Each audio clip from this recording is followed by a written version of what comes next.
In 2016, California wife and mother Sherry Papini disappeared for 22 days. When she was found, she told authorities a detailed account of being kidnapped and tortured. Years later, in a stunning twist, Papini pled guilty to making false statements about what happened to her, setting off a media firestorm. Now, for the first time, Sherry Papini is telling her side of the story and revealing shocking new information. Sherry Papini, Caught in a Lie, an ID documentary event, Monday, May 26th at 9 on ID. Set your DVR.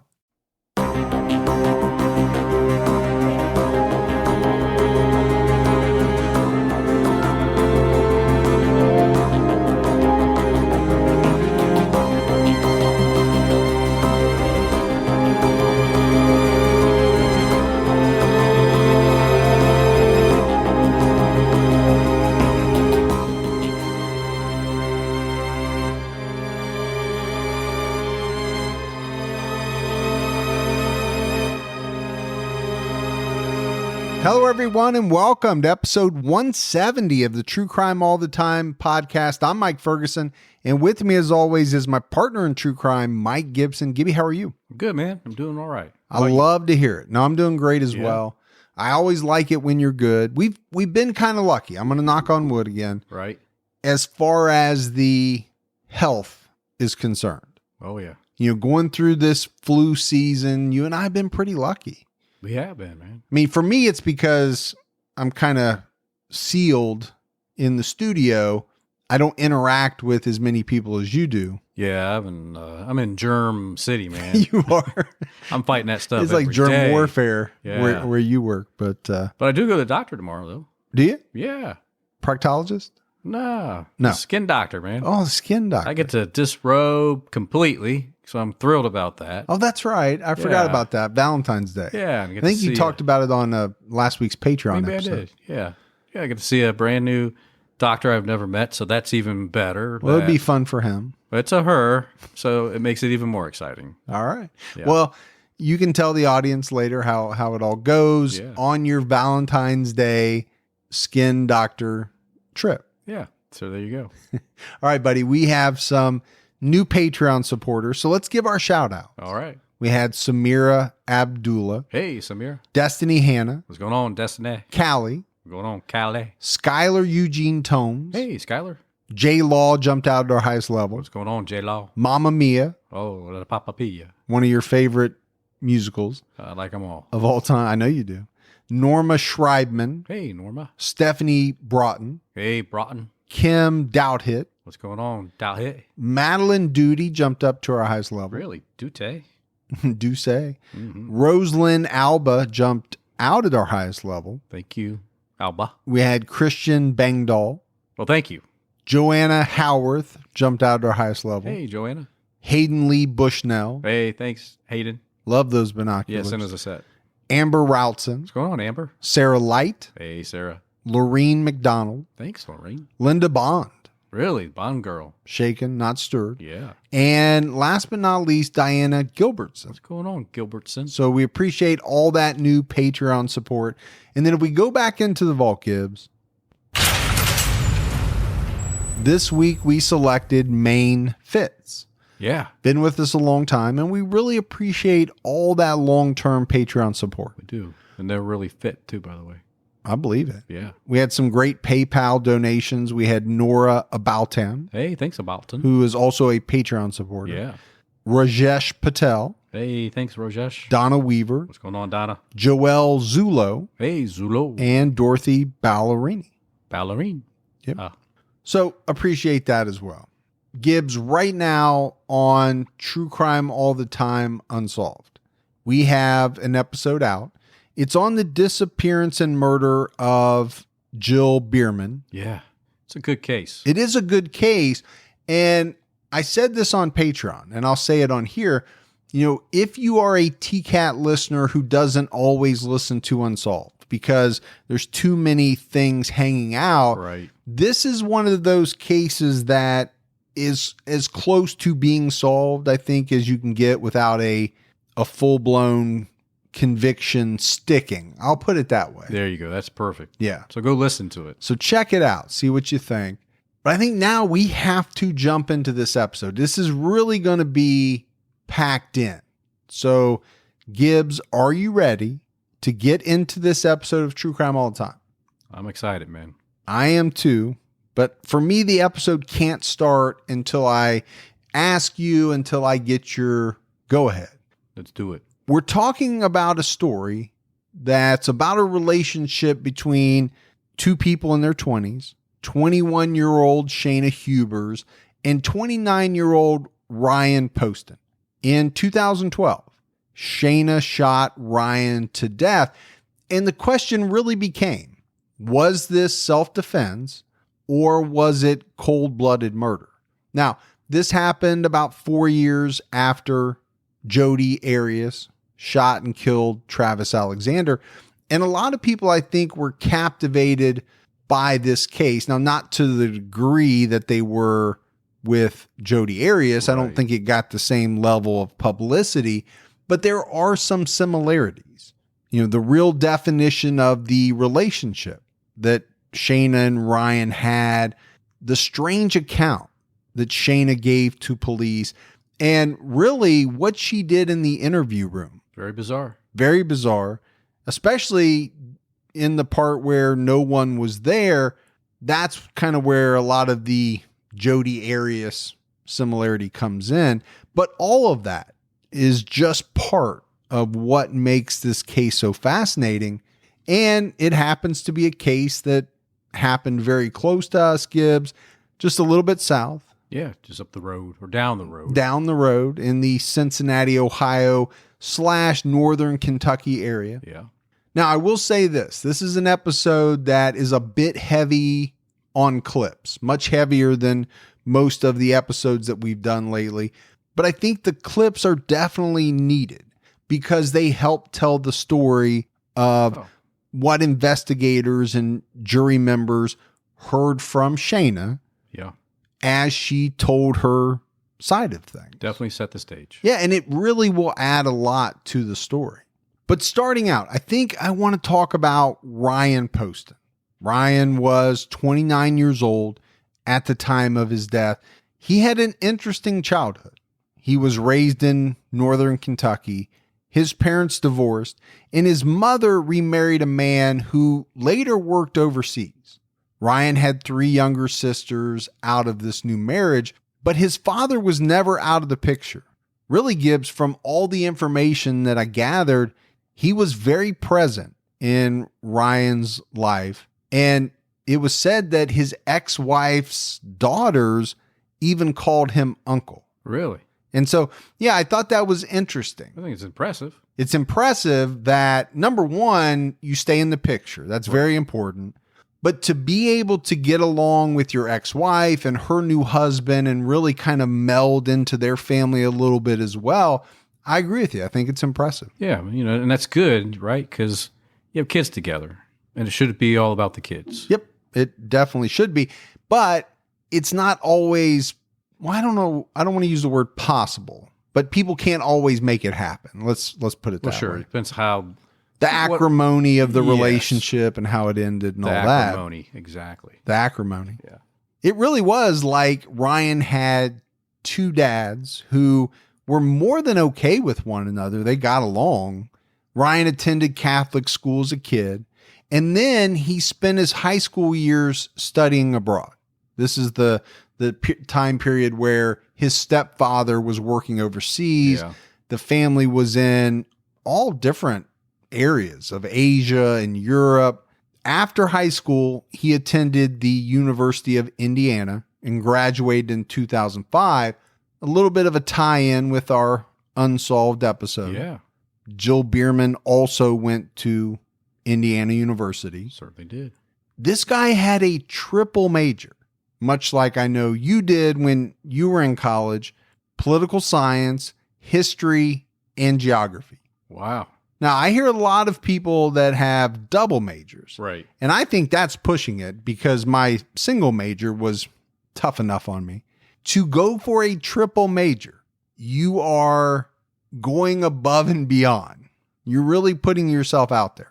It probably seems harder than it really is. Well, for most people, not for you, because you got your Mensa connections, and Right. I know you could call, up Stephen Hawking if you needed to get answers and guidance. But most people don't have the connections that you do. I don't think he's alive anymore, is he?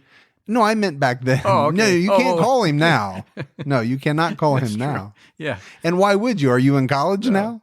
But you have to admit, that's pretty impressive. It is. It really is, honestly. From a young guy that age. He graduated from Northern Kentucky University's College of Law in 2008. Okay. He spent some time clerking in Cincinnati and passed the bar exam in 2011. Ryan had a number of attorneys in his family, and I think that kind of helped him on his journey. It probably made him more determined to join them. I'm sure they helped him out with his LSATs. Or LSATs. Well, so When you took it, was there an extra T in there there? was. Oh. It was a little bit harder. Well, it was the 60s. Yeah. So. Well, let's not go that far back, but then they revitalized it. Or revised it. revised One, it. Either one, both. You can use It's been both. a long week, man. That's what I'm saying. Who knows what's coming out of this mouth? It's all good. It's good. all good. Oh, good. By May of 2012, Ryan had started his own private practice in downtown Cincinnati. He was focusing on personal injury cases. Big money. Something you can make quite a bit of money doing. Ryan was described by friends and colleagues as bright, kind. One of his roommates from college told the Kentucky Inquirer that Ryan was one of those people that was good at everything. And you know somebody like that, Gibbs. Yeah, sitting across from me. Law school wasn't even that hard for him. That's what people said. Things just came very naturally to him. Number one, he was smart. He was very bright, very intelligent. Yeah. People listened to him. He was described as the type of person that could speak intelligently about anything. Again, just want to get across how impressive an individual Ryan Poston was. Because I think it's important And that's really hard to do. to speak intelligently on a large number of subjects. Absolutely. It is. You can be very knowledgeable about one thing, Yeah. multiple things, but when you meet that type of person like a Cliff Clavin, Yes. no matter what you start to talk about, they know the origin. Now, Cliff was often wrong, but you know what I mean. So it sounds like he was really well read. Yeah, I think he was well-rounded. Yes. So add on top of all of that, Ryan Poston had GQ cover good looks, and then he had the brains to match. He was an up-and-coming attorney, extremely ambitious. He was going to, set it on fire. Yeah. That's what he was working towards. Ryan also enjoyed shooting guns. He owned at least 3 handguns, one that he kept by his bed, the others he kept somewhere around his condo. He enjoyed target shooting at the local gun range, something that I've talked about a lot. I mean, it's something that I enjoy doing as well. And you were actually really good at it. Yeah. Probably still are. I just haven't seen you. I do it. haven't done it in quite a while, but there for a while I was shooting competitively. Yeah. And even And out I enjoyed it. Your backyard here, me just putting that apple on top of my head, I actually felt comfortable. The William Tell. Yeah. Mhm. I felt okay. Yeah. My neighbors didn't like it because I live in a subdivision and I have hardly any yard, but Well, Gibbs, Ryan met then 19-year-old Shayna Hubers through a cousin sometime in 2011. At the time, she was attending the University of Kentucky. She grew up in Lexington, Kentucky. Shayna was a talented singer, and she attended a very prestigious school for vocal music in the summer of 2008. Then she graduated from Paul Laurence Dunbar High School in Lexington in 2009. She graduated with honors in 2011 from the University of Kentucky with a degree in psychology. but it is University of Kentucky. Don't start with me on UK. Don't do it. In the fall of 2012, Shayna enrolled at Eastern Kentucky University to get a master's degree in school counseling. So again, it's hard not to say this was an impressive girl. Absolutely. She was working hard. Yeah. She was getting good grades, going for her master's. She's attractive, very intelligent, trying to get everything done that will lead her ultimately down her adult career path. Yeah. If you look at both of them, Ryan and Shayna, they had a lot going on for them separately. Now, together, they had what most people described as an on and off relationship for about a year and a half. It's going to be rocky. Yeah. There's going to be a lot of breakups, get back together, quasi dating. It's a strange relationship. But they have a lot of similarities. Both educated, ambitious, yeah, good looking, fit. I would say that all of that is true. Yeah. So the question then becomes, how could things go so wrong for two people who seemingly had everything going for them? It was on October 12th, 2012, that shots rang out inside of Ryan Poston's Highland Heights condo. Shayna Hubers called 911 at 8:54 p.m. to report that she had shot Ryan and that he had stopped breathing. So, Gibbs, let's listen to the 911 call. It's very important, and then we'll talk about it. Campbell County 911. Ma'am, I killed my boyfriend in self-defense. What did you kill him with? A loaded gun in the house. Tell me where the gun is right now. The gun is in the house. I laid it on the bookshelf. Where are you? I'm standing about 10 feet from his dead body. Okay, are you sure that he is dead? He's dead, ma'am. He's completely dead. Okay. And how long ago did you shoot him? I don't know, 10 or 15 minutes, not even that long. Like 10 or 15 minutes ago? Yeah. Okay, what's your name? My name is Shayna Hubers. The officers don't want me to stay on the line with you, so when they get there, they're going to want to know where that gun is, and we want you to get out safely too, okay? Okay, are they going to arrest me? Ma'am, I don't know what they'll do. We're going to send them out. I'm going to stay on the line with you, okay? I mean, I'm not a murderer, ma'am. I just killed him. What happened exactly? What happened? He beat me and tried to carry me out of the house, and I came back in to get my things, and he was right in front of me, and he reached down and grabbed the gun, and I grabbed it out of his hand and pulled the trigger. Okay. All right. Do you need an ambulance? Have you been injured? I'm not injured, ma'am. I was thrown into the side of the couch. All right. What's his name? Ryan Poston. He's an attorney in Cincinnati. Okay. Have you had a history of domestic violence with him? Yes. Okay. And is this your gun? No, this is his gun. He keeps loaded guns in the house. So he slammed you into the couch, but you don't have any injuries? I don't have any injuries. I was just very frightened. He's a lot bigger than me. He's 6'3", 200 pounds. I'm 5'8", 120. And he picked me up, and I said, let me get my things at least if we're going to break up. And he threw me across the room, and I was very startled. I was laying on the floor. Okay. All right. And I killed him. Ma'am, you're sure he's not breathing at all? Do I have to go touch him? No, that's okay. They actually have someone that's outside almost right now, but I'm going to stay on the line with you, okay? Ma'am, and then because he was twitching and I knew he was going to die anyway, and he was making funny noises, I shot him a couple more times just to kill him because I knew he would have been... I'm sorry, you said you shot him a couple more times after that? Yeah. How many times did you shoot him total? I don't know. Okay, because he was twitching and you knew he was going to die, so you shot him again? Enough to make sure he was dead because he was twitching so bad and I didn't want to lay there and twitch. So you shot him instead of calling 911? Yeah, I did because I knew he was going to die anyway. So I know that was long. It's longer than most clips that we normally play, but it's very important. Especially towards the end. Yeah, well, so let's dissect it a little bit.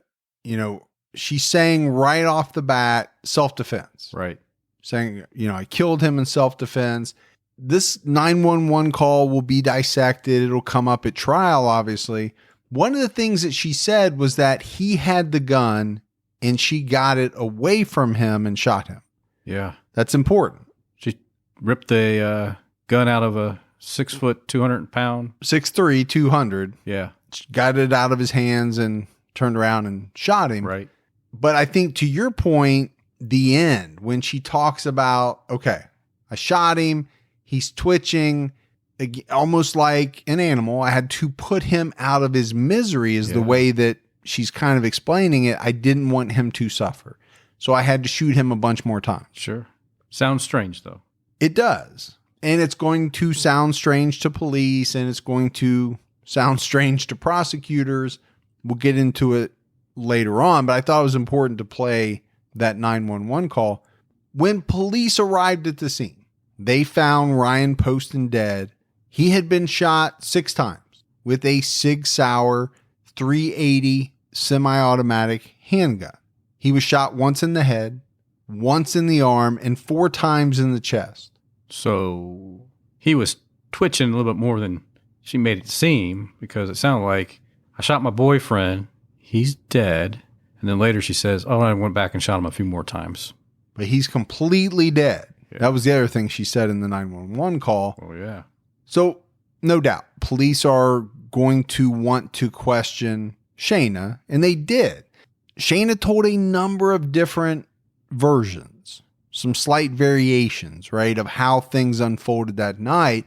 But I do believe they all centered around the fact that the pair had been arguing.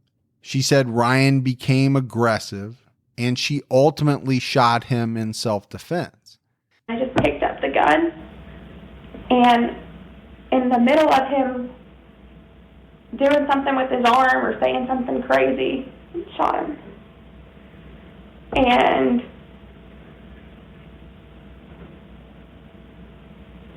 I thought, oh my God, what have I done? You know? And he was laying with his face on the table, like twitching. And so I knew he was going to die a very slow and painful death. I knew he was already dead, you know, and within the next 20 seconds, within the next 2 minutes, I knew he was going to be dead. And he was in a lot of pain. He was twitching, he was moaning, but he was ultimately dead. And so I shot him enough times to kill him so that he wouldn't suffer at that point, which was a few more times. And I shot him, I think I shot him twice, thought he was completely dead, and he was laying there still, twitching and making noises. And I shot him in the head. I probably should have left it there, but I knew he was going to die. Mm-hmm. Or have a very deformed face. And you were concerned? And I knew, oh no, he would have died. He was already dying. He was dying. But I just walked around the table and shot him where I knew he would die immediately. And fast. Now, this is from police interrogation video. Right. So I'm watching your face as the audio is playing. Yeah. And I can tell exactly kind of what's going through your head. If you were sitting across from someone and they were telling that story, you'd probably be making the same faces. You're having a hard time putting it all together. Yeah. Man.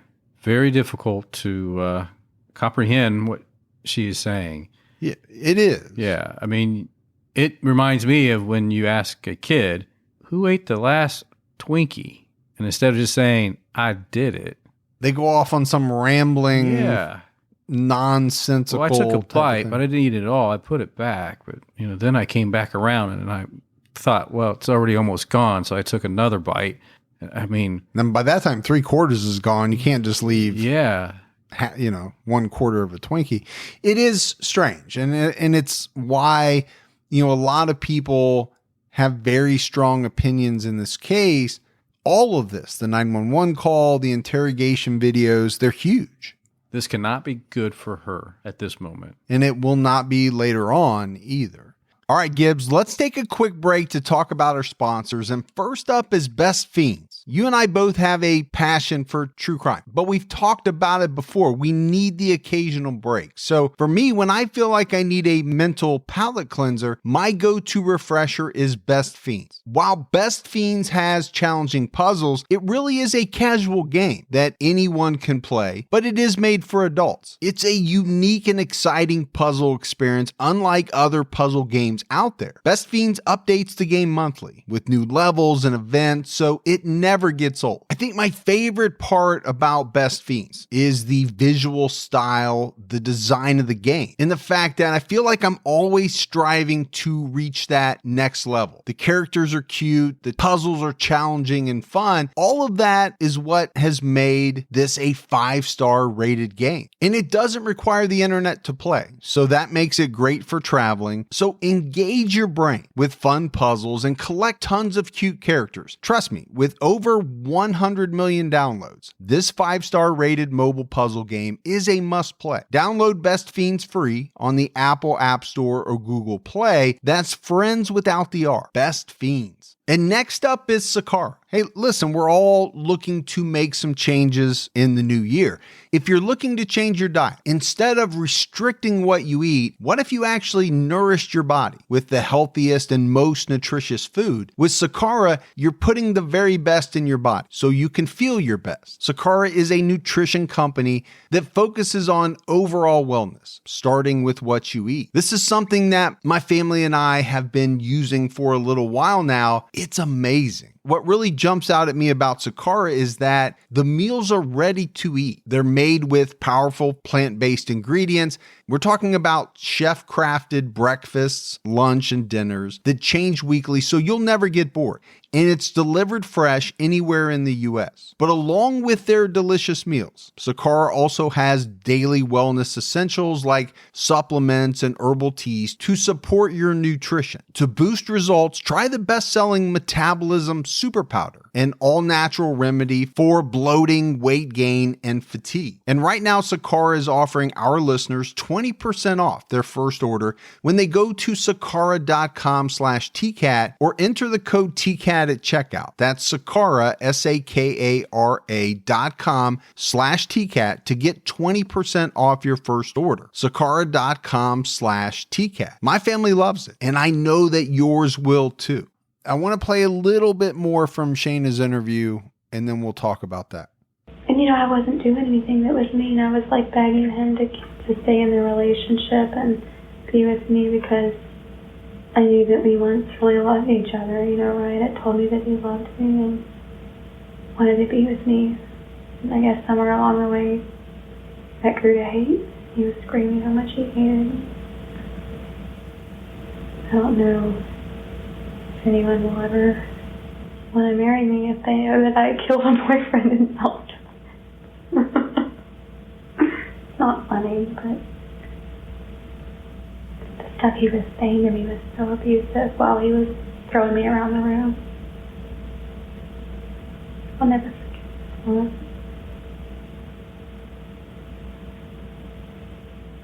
I think in the midst of that, my love turned to hate. I remember screaming, reaching up to grab the shirt. You, how dare you mock my family? How dare you talk like sickly of my mother and my family? If I don't get any serious consequences, then I could really be happy just having a career and maybe not even ever getting married. Because it's very traumatic, It's very traumatic for me to live with it. I have to know that I did that for someone that I told every day I love you. So the reason why I think this part is interesting, there's a couple of things. To me, it's like she is in full self-defense mode, almost to the point, Gibbs, where she's acting as though what happened was pretty normal. She didn't do anything wrong. Her main concern at this point is whether someone will now later marry her if they find out that she killed her boyfriend. Really strange. in self-defense. Really strange thing to say. And then that laugh. Yeah. Now, some people would argue, okay, that's a nervous laugh, and some people do that. But you can't say that when you hear it in that context, it doesn't sound very strange. I think just like I did, and anybody else listening to it makes you wonder, what was she thinking? Yeah, it does. And I get the fact that it would be traumatic to shoot someone. It would in any situation. Sure. And I'm not really sure if it comes through in just the audio the same way that it does with the video. But to me, it's the way she delivers it. Some parts of this are very matter of fact, very, conversational, not quite as emotional as most people think maybe it would be. And I go back to her saying, I hope I don't get into any trouble. And then obviously the comment about no one will want to marry me. Right. And then she laughs and says it's not funny. It's just, as an investigator, you would think something's not right. Something's not adding up here. Oh, absolutely. There's something much more going on there. Yeah. And I believe that's what investigators thought, because it was about 4 hours after the shooting that Shayna was arrested. She was charged with the murder of Ryan Poston, and her bond was originally set at $2 million cash, which is a pretty healthy bond. That's extremely healthy. I think later on, it gets taken away altogether, like no bond. No bond? Yeah. She entered a plea of not guilty. The trial of Shayna Hubers began in April 2015. Not too long ago. 5 years. No, this is a fairly recent case, but it's also almost 2.5 years after the murder? Right. So, and we talk about that from time to time. It takes time. The wheels turn slowly. Really slow. It seems like. During opening statements, the prosecution painted Shayna Hubers as a woman who couldn't take no for an answer, wouldn't take no for an answer. They said that Ryan Poston wanted to end their relationship, but Shayna wouldn't have it. She shot Ryan to death in cold blood with his own gun. The defense countered that there was no evidence whatsoever that Ryan was even trying to end the relationship between the two of them. And they painted Ryan Poston as a man under considerable stress. Number one, he had a very stressful job. Sure. An attorney. Number two, and they pointed this out, he was going through a lawsuit that I think was filed by either a firm that he used to work with. It had something to do with maybe him taking his clients with him. Right. I didn't see the exact particulars, but it was said that that was a stressor in his life. The defense really played that up. Okay, this is a guy on the edge. He is burnt. He's stressed out. He snapped. But they also left out the point that in that clip, she talks about how he didn't want her. I don't remember the words exactly, but she says that he didn't want her anymore. And this is a case of back and forth. Yeah. Right? It's almost as if whatever one side says, the other is saying the exact opposite, which I think is true in a lot of cases. Sure. But this one in particular they had more than 50,000 text messages and 20,000 Facebook messages between Ryan and Shayna that police reviewed during their investigation. And you thought I'm on my phone a lot. I did. That is a lot. That is a lot. So in these messages, they definitely showed that the relationship had been rocky over the 1.5 years or so that they had been together. They weren't together the whole time. They had gaps, they had breakups and all that. The prosecution picked out messages that clearly indicated that Ryan was trying to end the relationship, Right. And was trying to distance himself from Shayna. But the defense was able to point to messages that contradicted that. And that's why I said it was like this whole case is a series of contradictions. Yeah, I mean, I definitely think they had one of those love-hate relationships. There was something going on for sure, because, one text message would be, I can't stand you. I don't want to do this anymore. Right. And then the defense would bring up that, okay, the night before Ryan was killed, he invited Shayna to dinner with his family. Yeah. It's just on and off. Love, hate, like you said. Could send the wrong signal or mixed signals to, the other person. Wait, do you not want me? Do you want me? Do you want me? Do you not want me? Well, and there are relationships like that. Yeah. Everything's good for a while. Things boil over. I can't stand you. We part. I got to have you back. Right. I It miss happens. you. Come back. Yeah, Come it back, happens. please. Now, most people don't have their messages dissected in open court. Apparently, the two of them argued that night before at this dinner because the day of the shooting, Shayna texted an apology. She wrote to Ryan, "I'm so sorry I was so emotional." The other thing that was a big part of the prosecution's case were text messages between Shayna and her friends. There was a message from Shayna to a friend that said, Shayna felt like turning around and shooting Ryan on an October 2nd visit the two of them made to the gun range. That's not good. That's definitely not good. That means You're thinking about it. yeah. Weeks before the murder, you're thinking about killing this man. Now, the friend testified that, okay, at the time she got it, she didn't really think much about it. People blowing off steam. You and I have talked about this quite a bit.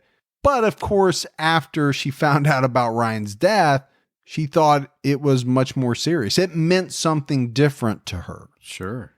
I can see that. And she testified to that on the stand. And actually, the prosecutor did a really good job of kind of coaxing her into, okay, was there a different context to this text message after you found out about the murder? And she said, yeah, there was. This friend also testified that Ryan had told her he was finished with Shayna and that he was going to end their relationship. This is some damaging stuff. No doubt about it. Well, nobody likes to be told that the relationship's over. No, some people don't take it very well at all. Mm-hmm. The prosecution pointed out some other messages from Shayna to some other friends. One was, my love has turned to hate. My brain has a tripwire in there somewhere, and if it snaps, I worry what could happen. He says he's only with me because he feels so awful about it when I cry when he breaks up with me. Well, if he's staying with you because you're crying and that works, you're going to keep doing that? Well, yeah, why would you do that anyway? And I think the other thing is interesting is she says, my love has turned to hate. Well, she said the same thing on the call. Or in the interrogation. Yeah. Yep. She said the exact same thing. So it's not like that was the first time that happened. If she's saying it here, clearly it happened, prior. Yeah. I think she's just using that. Well, and a jury is smart enough to put that together, right? They hear it on the interrogation tape. Now they're hearing that she's texted the same thing to friends prior to the murder. One message pointed to the fact that Shayna Hubers was seeing someone named Patrick leading up to Ryan's death. The message was, it's going to be hard to one day choose between Patrick and Ryan. One means the future, and one means being with someone I love who doesn't love me as much. Obviously, to me, the first one is Patrick. Right. And the second one is Ryan. But it also sounds like she's hedging her bets, Sounds like she really wants to make sure she's married. And to me, it sounds like she really knows that deep down, Ryan doesn't love her. Maybe he did at one point. Maybe he never did. But at that point in time, the relationship is, I don't know if it's in shambles, but it's definitely fizzling. Yeah. To say the least. And, people, they really don't like rejection. They don't like not to be that person that the other one wants. Well, no. Who wants not to be able to have something that they want to have? If you feel strongly about someone and you find out that they don't feel the same way about you, right? That hurts. Oh, big time. It doesn't feel good. I think all of us at one point or another, except for probably you, have been in that situation. It's not a good feeling. It's not a good feeling at all. But Gibbs, I think what all of these text messages do is they provide a little bit of a window, right, into Shayna's mindset and maybe a little bit into Ryan's as well. Yeah, but I definitely believe that she had this vision of being married and having this opulent lifestyle. And, I think he probably could provide that. Oh, I think he could have provided that. But I think somewhere along the way, and probably not that far into the relationship, he probably realized that this was not going to be the woman that he was going to marry. I don't think he ever was in that stage of thought. No, I think for him, she was a convenient girlfriend. Yeah, I mean, I don't think that's the wrong way to put it. I'm sure he had some type of feelings for her. Yeah. But at a certain point, there's no doubt that he was trying to move away. The problem that a lot of people have with it is he would never completely move away. Right. The night before he's killed, Yeah. he's saying, hey, come have dinner with my family. That's not really indicative of somebody that is trying to distance themselves, trying to end a relationship. But like she said, clearly he just wasn't a monster, because as soon as she would cry and say, please don't leave me, he'd be like, okay, I'll stay. Right. Because he felt bad. He did. Yeah. If he was a monster about it, he would just be like, hey, we're done. See ya. That's a good point. Change my number. Don't come back. One thing that came out at trial was that Ryan Poston had a date the night he was killed with a woman named Audrey Bolt. The two had met on Facebook. Gibbs, Audrey Bolt was Miss Ohio. That's impressive, because Miss Ohio is top notch always. Always. She was the second runner-up at the Miss USA pageant. To another Miss Ohio. There's only one Miss Ohio. I'm just saying, Do you know how from the Ohio, Ohio is so great they get two entries? Yeah. No. Audrey testified at trial that she was waiting on Ryan. They were scheduled to have drinks at a bar the night he was killed. So this is what the prosecution argued. Right. Shayna found the Facebook messages between Ryan and Audrey, or at the very least, she found out that he was going on this date. It sent her into a rage that ended with her shooting Ryan Poston. A detective testified about the crime scene and basically said it didn't match up with Hubers' version of events, right? Her version was Ryan not only verbally, but physically assaulted me, threw me around the room, right, is what she said. The detective said there was nothing out of place. In fact, there were some pill bottles on the dining room table where Ryan was killed. They weren't even knocked over. The furniture, whatever was in that condo didn't look like there was a fight that had occurred. And she mentioned on the call, she said she was thrown into the couch, but she also said on the call she didn't have any injuries. If you're being thrown around like a rag doll, because she's like 5'8", he's 6'3", 200 some pounds. You would think you'd have some type of injury. I mean, you throw me around here sometimes. I don't come out unscathed. You don't come out unscathed either. That too. But no, I get where you're going at. I think investigators are putting all of this together, or had put it all together, and the prosecutor is as well. The crime scene doesn't look like there was some type of altercation. She doesn't have the type of injuries that maybe they might expect she would have. So is she telling the truth? They believe not. And she's saying she's upset over him going out with this Miss Ohio. If I was the defense, I would argue that a little bit, because I'd say she's dating somebody else. She's got this Patrick guy. I don't know if she was really that upset over him seeing somebody. Well, and they may have. I didn't see that. I mean, I didn't have every detail of the trial. Right. But there were text messages that indicated she was dating. So maybe that was part of their argument. Forensics and ballistics experts testified that Shayna Hubers had gunshot residue on her hands. I don't think that was a big bombshell. No. There was never any doubt that she fired a gun, the gun that killed Ryan Poston that night. Multiple times. The prosecution did call a cellmate of Hubers who testified that she admitted killing Ryan out of jealousy because he wanted to leave her. Again, the validity of a jailhouse or an inmate who testifies, some people discount that testimony, and I understand why they do. Shayna Hubers didn't take the stand. She basically let her words to police on the interview tapes make her statement that she acted in self-defense. The problem I have, Gibbs, is I don't think the tapes cast her in a very good light. We've played some of it. If those tapes are what you're hoping keeps you from going to jail, you're going to jail.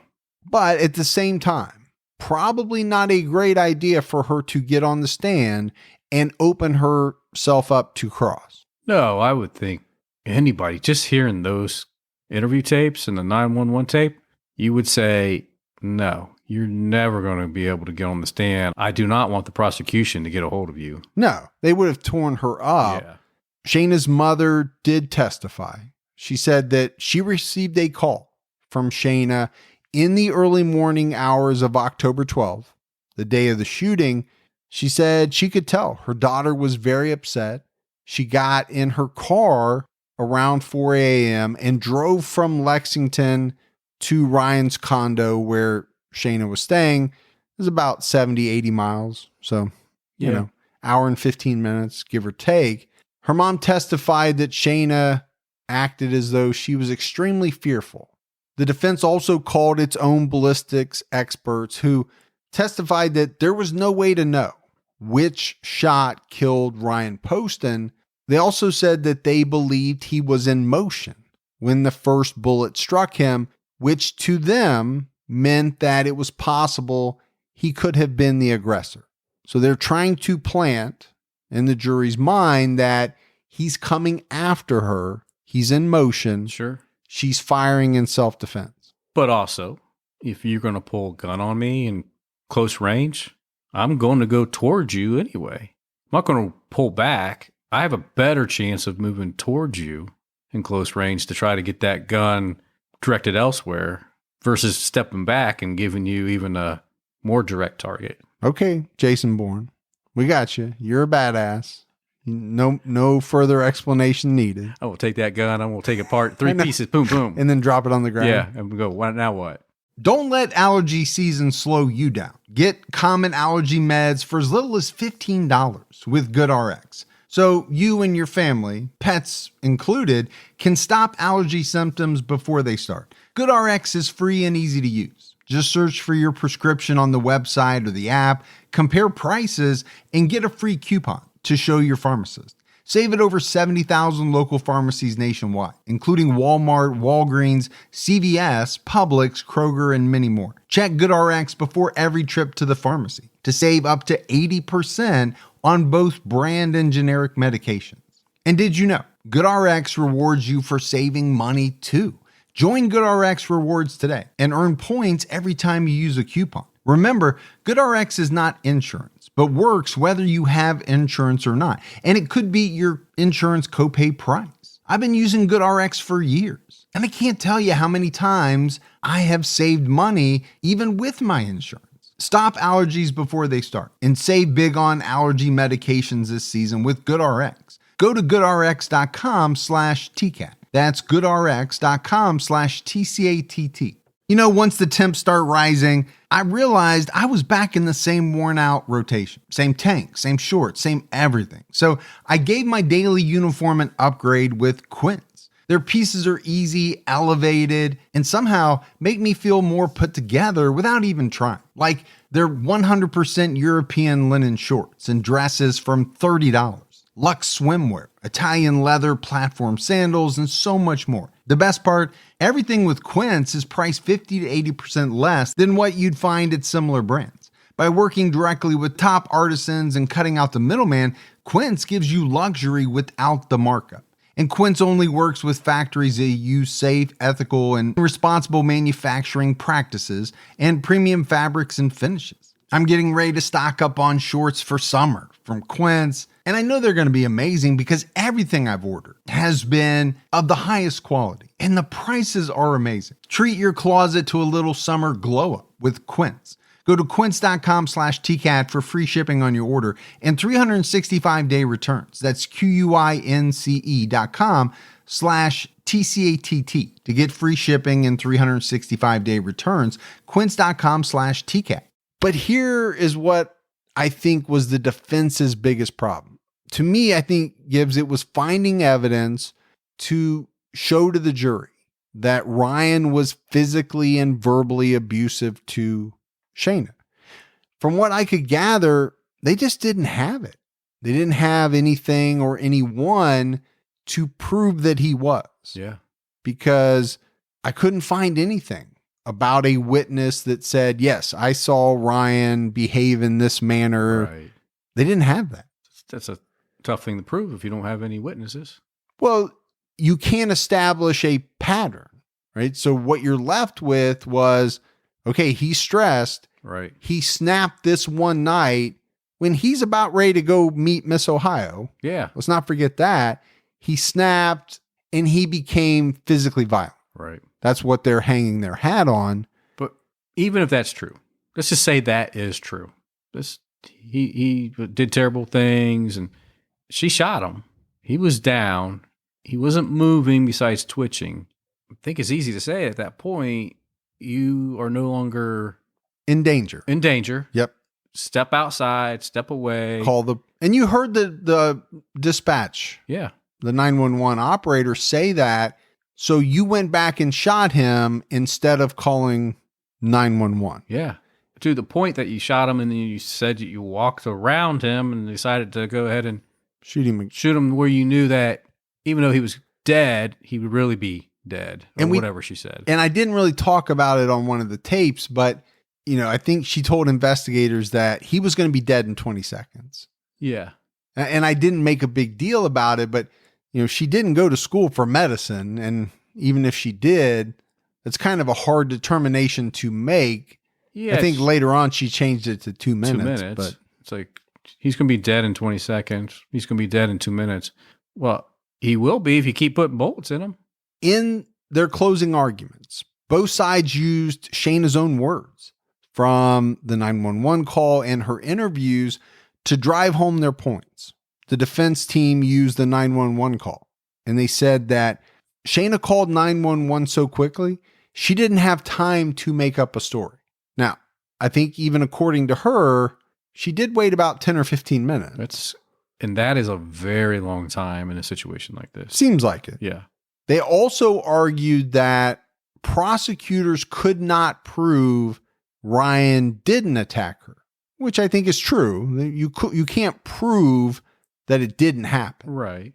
Now, what the defense did acknowledge was that Shayna was obsessive when it came to Ryan, but they said that did not make her a murderer. And I think they had to admit that when all the text messages, when all the Facebook messages came out, I don't think there was any doubt that she was pretty obsessed with this guy. Yeah. I mean, over 50,000 text messages and 20-some thousand Facebook messages. Well, so I don't know if it was the number, because I don't know how many of those were hers, and I don't know how many of those were his, but I think it was more of the content. Yeah.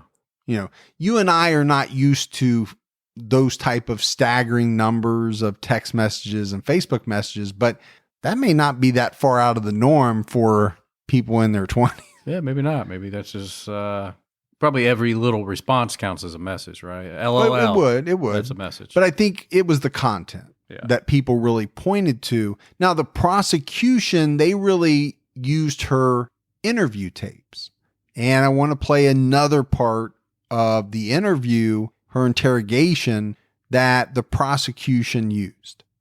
He had put his arm across the table, and there's a lamp, and he had put his arm across the table and had it in my face and was screaming at me at the top of his lungs after he had thrown me around the room, and was saying emotionally to me,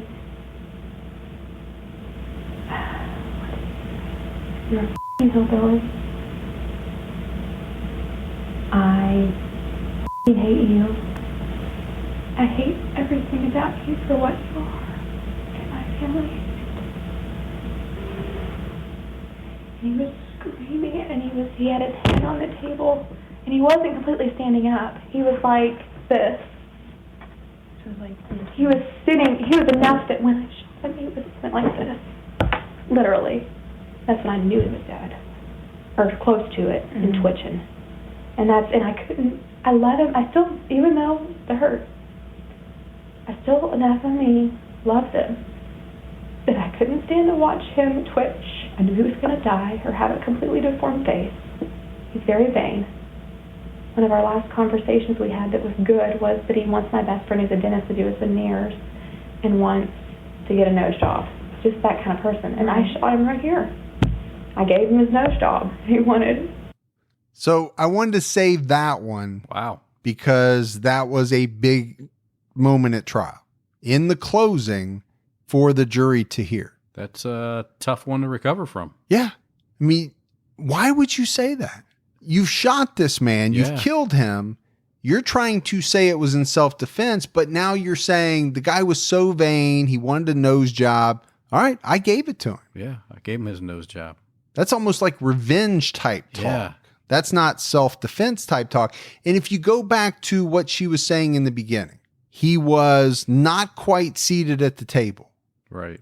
He was, you can't see, you have to see the video, but kind of almost up. Right.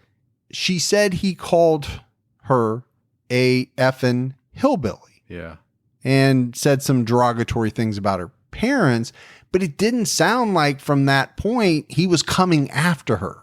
Yeah, it sounds like she just picked up the pistol and shot him. Yeah, and I think this was played up by the prosecution, right? All of these different versions, none of them really kind of meshed together. A lot of them contradicted each other. You know, first he's standing up, I took the gun from him. Now he's sort of seated at the table. He's calling me names, he's calling my family names, and I shot him. I think the other problem I have with all this is, why didn't she just ask for an attorney? Why did she feel like she had to talk? She talked freely. Yeah. And really wouldn't be quiet. She had no problem talking. Did she just really believe what she was saying? I think, like a lot of people, and you and I have touched on this before, she thought she was smart enough to lay out this self-defense story. Right. Put on a little act, and the police would buy that. I mean, you heard her. Am I in trouble? Nobody's going to marry me.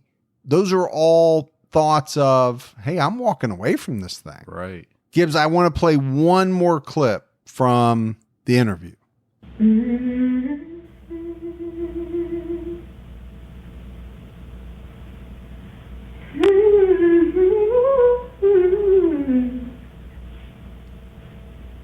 How sweet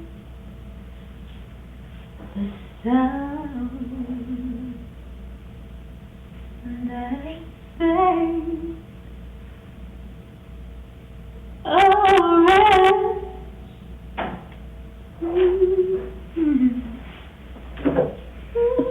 I'll be right back. Thank you.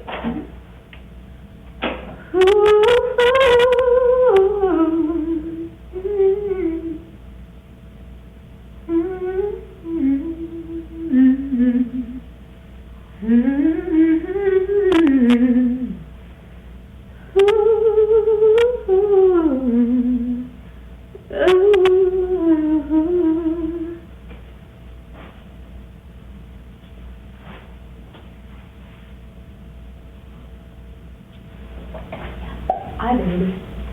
Yes, I did. I can't believe I did that. So obviously you hear her singing Amazing Grace. There's no doubt she has a good voice. Sure. But it's the end of that clip that I think probably would have stuck in the minds of jurors. She says, almost in a sing-songy type way, I did it. Yes, I did it. I can't believe I did that. Yeah. Now, you can argue what those words actually mean, but I don't think there's any doubt that a juror could take them to mean she's admitting to murdering Ryan Poston. Yeah. Again. It's got some Jinx-like qualities to it. It does. There's another part of the interview, and I couldn't find it, but where she apparently says, "I'm such a good actor." Uh, And I think that was played in court. I just couldn't find it to play for the audience. Gibbs, do people not know that just because the police or the investigators are not in the interrogation room, they're still being filmed? I think they don't. I just, again, ask for an attorney, period. Your attorney will take care of everything. Well, she would have never even gotten to that point. No. I mean, glad she did. Sure. But I'm just saying, this is just another prime example of why you lock it up and don't say nothing and get an attorney. So after a 2-week trial, it took the jury about 5 hours to find Shayna Hubers guilty of the murder of Ryan Poston. The prosecution wanted life for Shayna, but the jury recommended 40 years with credit for the time that she had already served. So she would be eligible for parole in 20 years. And that's exactly what the judge gave her. But it didn't happen until August because there were a number of hearings that delayed the sentencing. A psychologist testified that Shayna Hubers had a narcissistic personality, a damaged self-image, and an extreme difficulty with rejection. Hard to argue with any of that based on what we've know and what we've heard. Sure. The judge denied a motion by the defense that Ryan and Shayna were an unmarried couple under Kentucky law, and therefore she should be considered a victim of domestic abuse and eligible for early parole. So for this, she took the stand for this hearing. She's already been convicted. Right. But before sentencing, she took the stand, and her defense attorney tried to establish her relationship with Ryan. But the prosecutor got her to say that she didn't live with him. She also pointed to text messages and said to Shayna, "You cooked, you cleaned for him, you are his food delivery lady," based on some text messages that she saw. Right. Then the prosecutor hit Shayna with the claim that she had apparently slept with 10 different men during a 7-month period where she and Ryan had broken up. Again, getting all of this from text messages. Shayna said, "I may have slept with 10 different guys in 2012, but I don't see how it's relevant to any of this shit." Really? That's what she said on the stand. Okay. But I think the big thing here, Gibbs, is the denial of this claim. Right. This unmarried couple claim. It was big because if it had gone the other way, Shayna would have been eligible for parole. Right. After, I think, like 8 years. Yeah, so she could have potentially be out that soon, right? 8 years. Do 8 years, you're out. If the court agrees. Yes. I mean, obviously the parole board Right. and all that. During sentencing, the judge called the murder of Ryan Poston, quote, "as cold-blooded an act as I've seen in my more than 3 decades in the legal system." He said to Shayna, "I never heard a word or saw a look from you that said, 'I'm sorry.'" Great point. And that was a big point in this case. You go back to the interrogation video and the audio that we heard, her demeanor in court. It was pretty much universal that nobody thought she was sorry at all, that it even happened. Right. And I think the judge is saying that. So Gibbs, normally that would be the end of it. But in 2016, the courts overturned Hubers' conviction on appeal because one of the jurors in her trial turned out to be a convicted felon. Now, how does that happen? So apparently this man who served on the jury in her trial, he had fallen behind on child support payments all the way back in like 1992. Okay. The next year in 1993, he pleaded guilty to a felony. It was described as kind of a small felony. Right. I don't know how you measure the degrees of felonies, but it was a felony to pay child support, failure to pay child support. Right. But here's the amazing thing. So it just so happened that the attorney that was handling Shayna's appeal defended this guy years earlier in his case. Really? And she recognized his name from the list of jurors. So she wasn't involved in the trial at all. She was hired later on to do the appeal. And she said, I know that guy. I defended him and he pleaded guilty to a felony. There's no way He under should have been on this jury. Yeah, under Kentucky law, he could not serve on the jury. Now, on his questionnaire, the guy had checked the box that said he had never been convicted of a felony. Right. And in a lot of the articles I read, it was like, hey, they don't really check into that all that much. Well, maybe they should. Yeah, there was a lot of question whether or not that should be reformed. Maybe it has been in the years since, but like you said, this case is not that old. No. This trial is not that old. So because of the law, the judge had no choice but to overturn the conviction. The state would have to try Shayna Hubers again. So she's waiting in jail, right, for her retrial or her second trial. In June 2018, she got married. Shayna married a transgender inmate named Unique Taylor, previously known as Richard McBee. Apparently, Unique was in jail, awaiting trial for a 2016 robbery arrest and for violating her probation in Tennessee. The probation stemmed from a 2003 conviction for making and dealing meth. It's a bad hobby. Yeah, so there's that. Yeah. Well, she finally found the love she wanted. She tied the knot Yeah. in jail. Her second trial started in August 2018. And essentially the two sides pretty much stuck with what they had in the first trial. You know, the prosecution stating that Shayna killed Ryan because she found out he was leaving her. The defense saying that Shayna shot Ryan in self-defense. Ryan's father took the stand and talked about how Ryan had confided in him that he was ending the relationship with Shayna. Ryan's uncle testified that this lawsuit that had been hanging over Ryan's head and that the defense made such a big deal out of, you know, that it was causing him so much stress, Right. really wasn't. The uncle said he talked to Ryan at 6 p.m. on the night he was killed, and he sounded happy. He said he wasn't even really worried about that lawsuit. And then the prosecution brought a husband and wife who lived in the condo beneath Ryan. They both took the stand, and they both testified that they didn't hear anything in the way of fighting Yeah. or the noises that you would normally associate with a altercation or a fight coming from Ryan's condo before the shots were fired. That's telling, It is. because I can tell you where I live. As a person who lives below somebody, Yeah. And above that, you can hear it all. you can hear it all. Now, the one thing they did say is that they heard a woman crying outside on the porch prior to the shots being fired. Maybe she just was not happy finding out about Miss Ohio. It could be. That'd be rough. The prosecution called another witness who did not testify at the first trial. This was a woman who worked at the perfume counter at a department store. She testified that Shayna came to her counter that day and was very upset. She made a comment that she was going to kill him.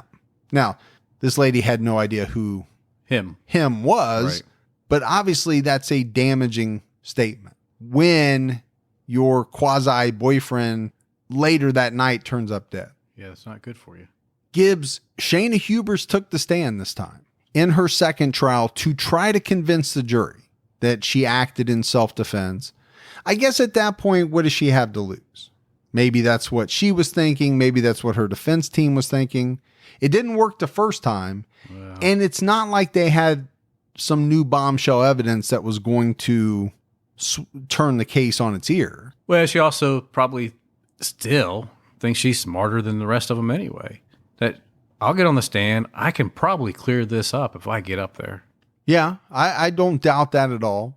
On the stand, Shayna accused Ryan of forcing her to perform different types of sex acts, She made a big deal about the fact that she could not have an orgasm with Ryan. And according to her, this made him very angry. So she's trying to, I think, plant a seed in the jury's mind that, sexual frustration, he's upset with me, it's part of why he snapped. Now, the prosecution produced some texts that had Shayna expressing her gratitude to Ryan for being so understanding about the issue. Yeah.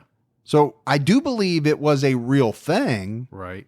But in all the text messages, and remember they have 50,000 plus, right, they couldn't find any where he was upset about it. So it kind of damaged her testimony, and actually they were able to refute it. It's just a strange thing to bring up, to try to use that as the reason behind it. Well, again, I think you're trying to find something else, right? What happened at the first trial did not work.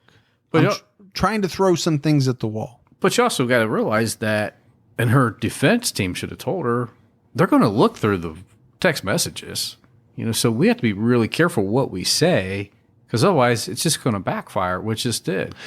And I don't know. Maybe they didn't know. I'd be surprised if they didn't, but maybe they didn't know she was going to go down that say avenue. Certain things on the stand. Maybe she went rogue.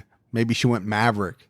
But I think the big thing that came out of her testimony was Shayna trying to explain why she fired so many shots. One was that when I first shot him, he let out a really loud noise that sounded like an animal. It was a very animalistic noise. It scared me. It freaked me out.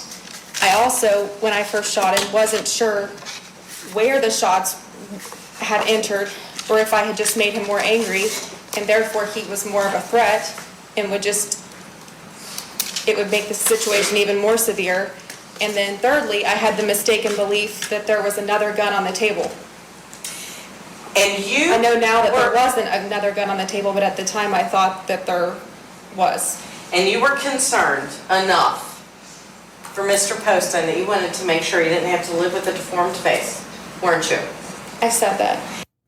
She shot him. Yeah. But wasn't sure where the bullet entered. Okay. Do you buy that? Do you buy that her shooting him might have made him more angry? It's like she's talking about shooting a rhino. Yeah. That is then going to charge you because it didn't penetrate the skin or something. It seems to me that, it's contradictory to some of the things that she said in the past, which was, he's twitching. Right.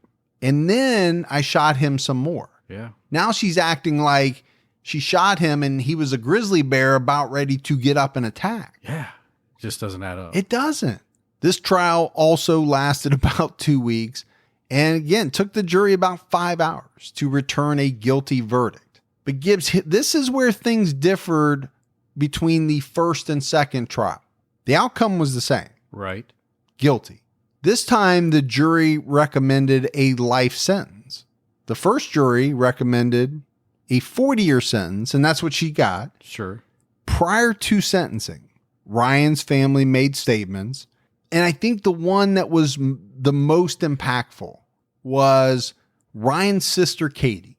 She brought a teddy bear with her to the stand, and it was one of those teddy bears that when you press the hand, it would play something.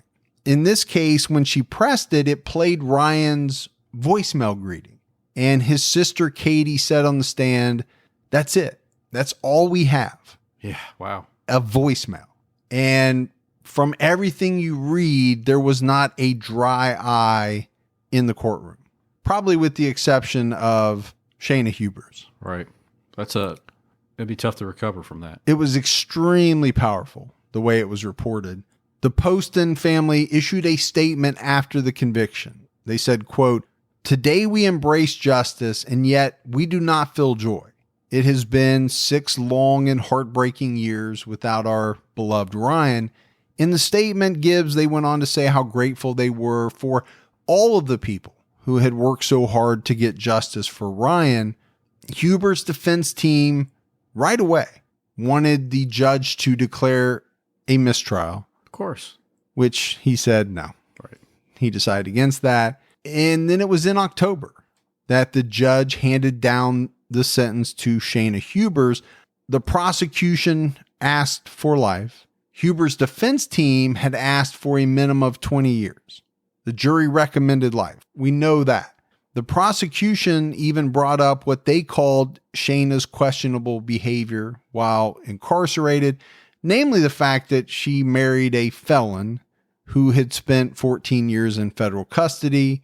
They were trying to, I guess, use that against her. Sure. Saying she's not using good judgment. The judge ultimately handed down a sentence of life in prison.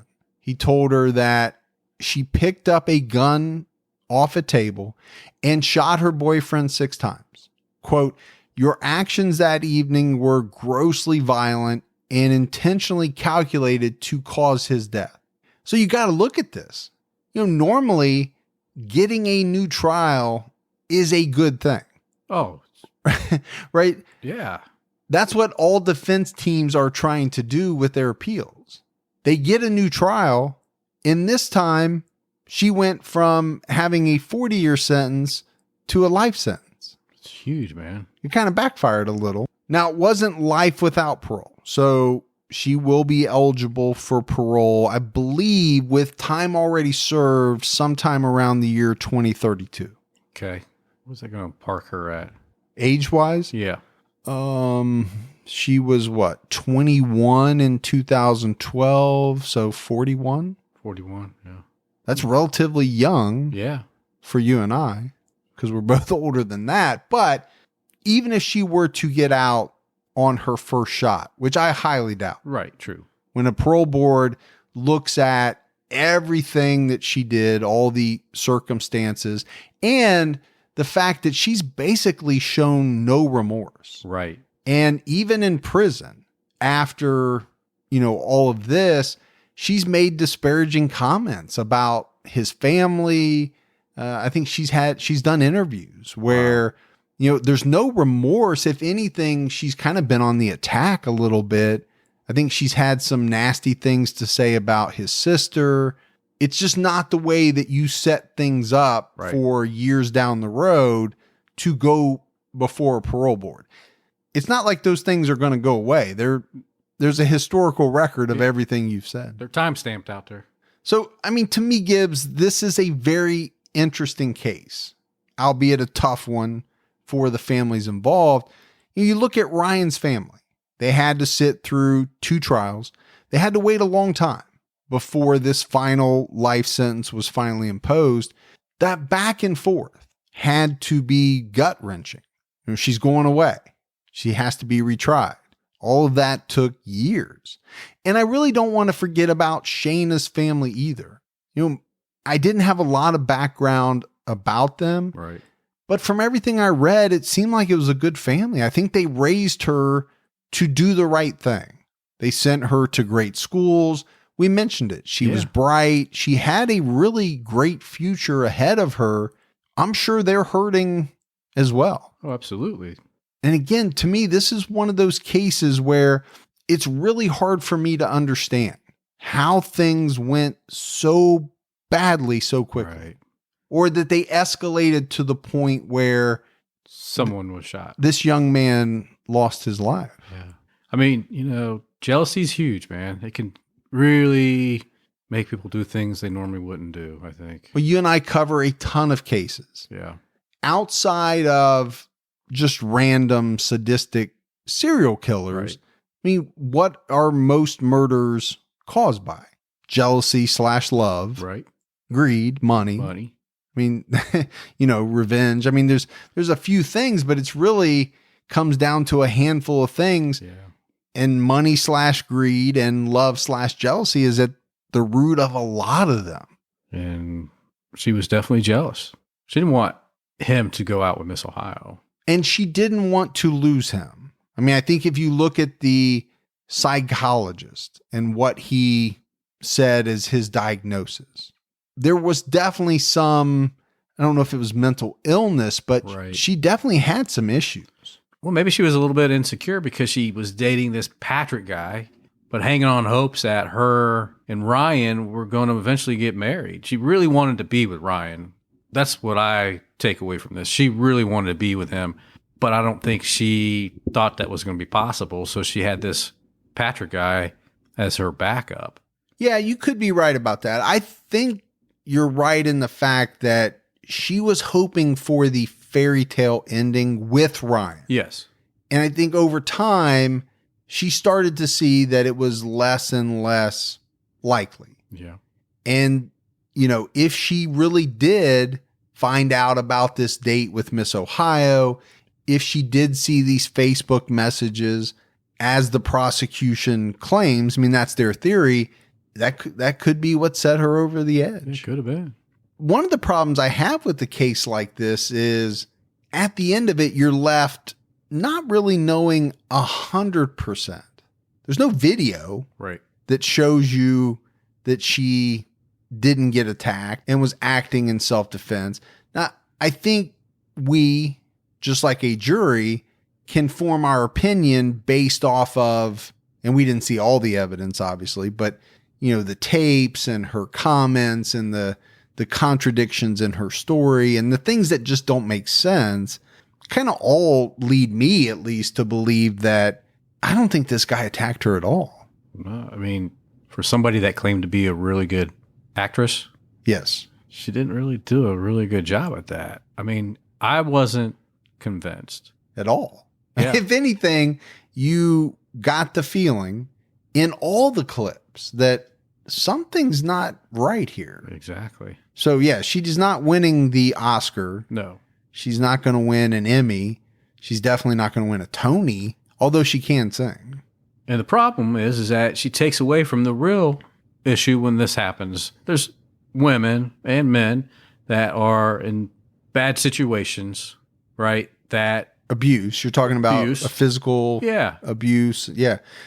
And I do think that's one of the things that stuck out to me, because you want to believe women Yeah. when they say that they've been abused. Sure. Because it happens a lot. It happens a lot, and it primarily happens to women. I'm not saying men don't get abused, Right. but the percentage is obviously skewed in the direction of women. Sure. You want to believe them. You naturally have to gravitate towards that. Then when you have a case like this, it's almost like you feel bad because you don't believe her. Right. Yeah, exactly. You're like, what if? What if? But Nothing's pointing to the fact that it happened that right. way. And you don't see any history of it. Yeah. And you think, well, you're using this as your reason.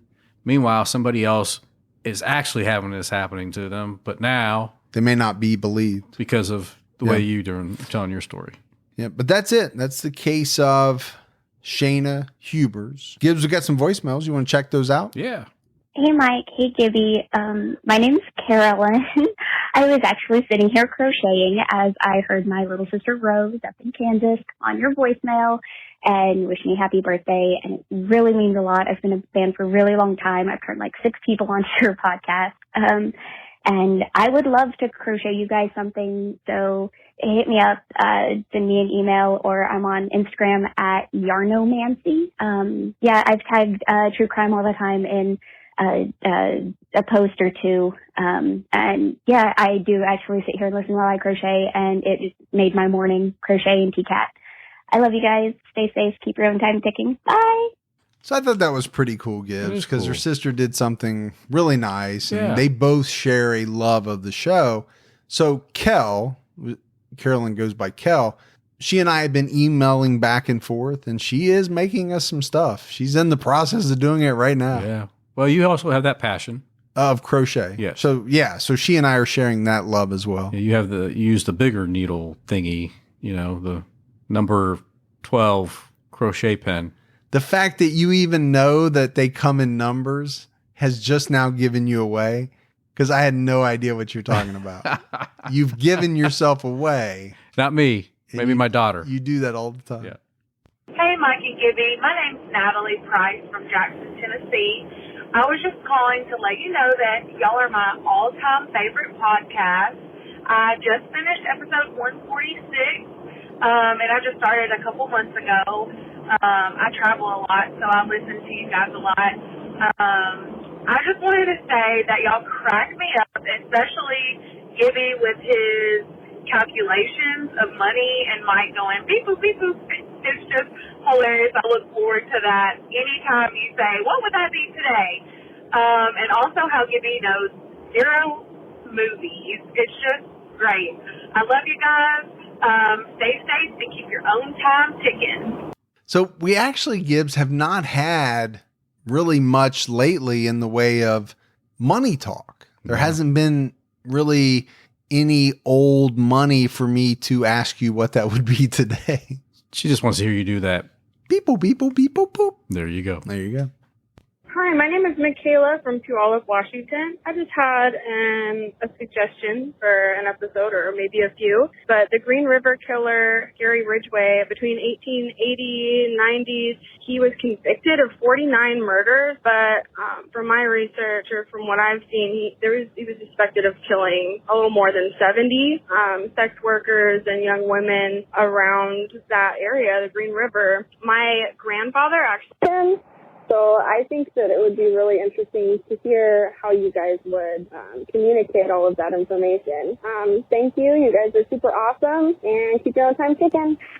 Hey, thanks. Appreciate that. Yeah, something happened there. I don't know what happened in the voicemail. You and I have not done the Green River Killer. Not yet. Morph and I did a number of episodes on criminology, but you and I definitely have Ridgway planned as a future TCAT. Yeah, we've talked about him before. He's a big timer. Yes. I mean, he's on my list as a big timer. Number one, his victim count is huge. Right. The known victim count is huge. Yeah. The unknown possible victim count is unbelievable. Hey, Mike and Gibby. This is Ashley from Carrollton, Texas. I just finished listening to your George Sotini episode, and I'm kind of creeped out because my next door neighbor, his initials are the same. He has the same job. He acts the same way towards women. When I first bought my house about 10 years ago, he was really nice to me until he found out I had a boyfriend, and then he went like crazy psycho on me. And he even, like, whenever my lawn guy came, went off on me about my lawn guy, like, mowing, like, 3 inches of his lawn, like, in the front. Ridiculous. Like, I was like, you're welcome. Give me $5 for that. He didn't think that was funny because psychopaths don't think things like that are funny, I guess. But anyways, like, I was listening to it. I was like, if I could be that guy. I don't want to say his name. Greg. Anyways, thanks for everything you guys do. I love your podcast. Keep your own time ticking. Guess she's going to put her house up for sale soon. Yeah, it sounds like she's got the neighbor from hell. Yeah. And, you know, joke around about it, but not to scare her, but it's something to definitely keep an eye on. Sure. It doesn't seem right. Now, I've had some strange neighbors over the years. I had words with neighbors, but it's not something I'm really worried about. With her, I think it's definitely something to keep your head on a swivel about. My neighbors are all great. Does that make me the weird one? The strange one? No, I just think you're friendlier than I am with neighbors. Yeah. You know, or I've had a bad batch, man. I'm telling you. I have people that won't wave back to me. and literally, I lived next to these one people for 10 plus years. Right. I would wave every day knowing that they weren't going to wave back. Right. Never had a cross word with them. You're just like, come on, I'm not going to give up. No, I just kept waving. Yeah. So anyway. All right, Gibbs, we had some mailbag. Yeah. We just had one thing come in. Okay. It was from Kathy Tinsinski, and she sent us a bunch of stuff from the Harley dealership in College Station, Texas. Cool. 5 points if you can tell me what college is in College Station, Texas. Texas A&M. Yeah. How'd you know that? It's just random, pulled it out of my... Well, you were right. Yeah. Wow. Texas A&M. That's all amazing. right. Okay. That backfired on me. Yeah, so it did. I was getting ready to go $1,000 when you waited that long. I'm glad I didn't. Yeah. But she sent us, chips, pens, lighters, canned koozies, lip balm, basically bought out a whole section of the Harley store there. Dang, man. And sent it to us. That's great. Thank yeah, you. Very much appreciated. All right, buddy. That is it for another episode of True Crime All the Time. So from Mike and Gibby, stay safe and keep your own time ticking.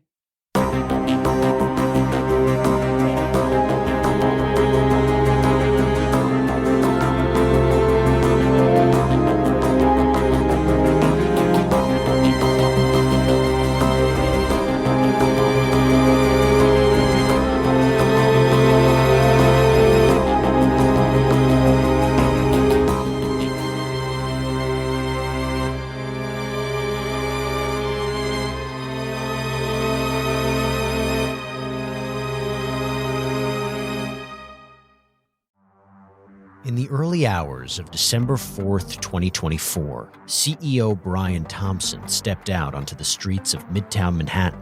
This assailant pulls out a weapon and starts firing at him. We're talking about the CEO of the biggest private health insurance corporation in the world. And the suspect, he has been identified as Luigi Nicholas Mangione, became one of the most divisive figures in modern criminal history. It was targeted, premeditated, and meant to sow terror. I'm Jesse Weber, host of Luigi, produced by Law and Crime and Twist. This is more than a true crime investigation. We explore a uniquely American moment that could change the country forever. He's awoken the people to a true issue. Finally, maybe this would lead rich and powerful people to acknowledge the barbaric nature of our healthcare system. Listen to Law and Crime's Luigi exclusively on Wondery Plus. You can join Wondery Plus in the Wondery app, Spotify, or Apple Podcasts.